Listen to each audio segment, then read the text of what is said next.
In 1973, a pound of ground beef cost 88 cents. Today, it costs around $5.30. The beef didn't get better, the dollar got weaker. Every year, quietly, without announcement, every dollar you hold loses roughly 3% of its purchasing power. That is not a crisis. That is not a recession. That is the baseline. That is how money works when you're not looking. And last episode, we left out the most important part. We talked about compound interest, the force that builds wealth. But there is an equal and opposite force that destroys it. Economists call it inflation, the general increase in prices and the fall in purchasing power of money over time. The Bureau of Labor Statistics has tracked it since 1913 using the Consumer Price Index, or CPI. The long-term average in the United States is roughly 3% per year. 3% sounds harmless. It is not.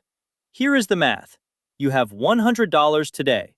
Inflation runs at 3%.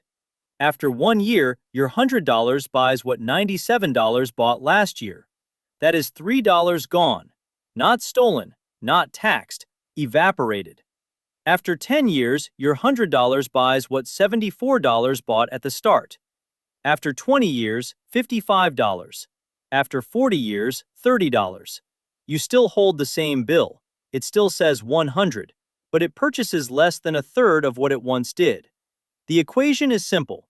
Purchasing power equals your amount multiplied by 1 minus the inflation rate raised to the number of years. It is compound interest in reverse. One builds, the other erodes, and they run at the same time. This is the part nobody tells you. When someone says the stock market returns 10% per year, that is the nominal return, the number before inflation. Subtract 3% inflation and you get roughly 7%. That is the real return, the one you can actually spend. Every financial number you have ever seen is lying to you by exactly this amount.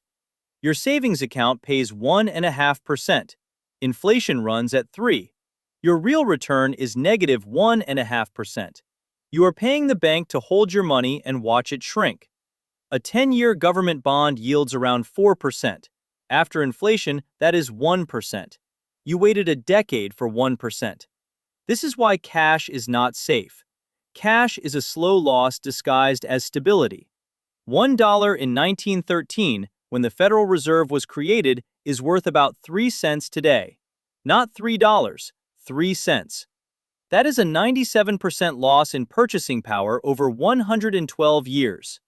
The average American doesn't notice because prices rise slowly. A coffee costs 10 cents more this year. Rent increases $50.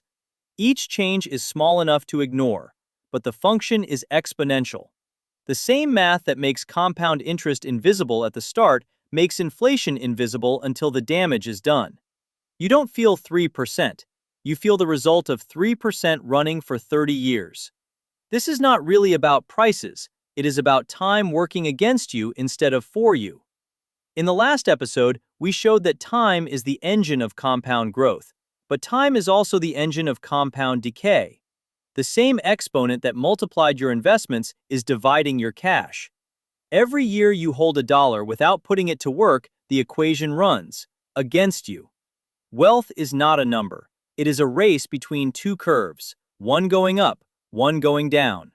The only question is, which one is steeper? The formula has no opinion. It does not reward the careful and punish the reckless. It runs the same for everyone. 3% up, 3% down. The only difference is what you did with the dollar while the clock was ticking. Last episode, we said the rate is always running. Now you know there are two rates.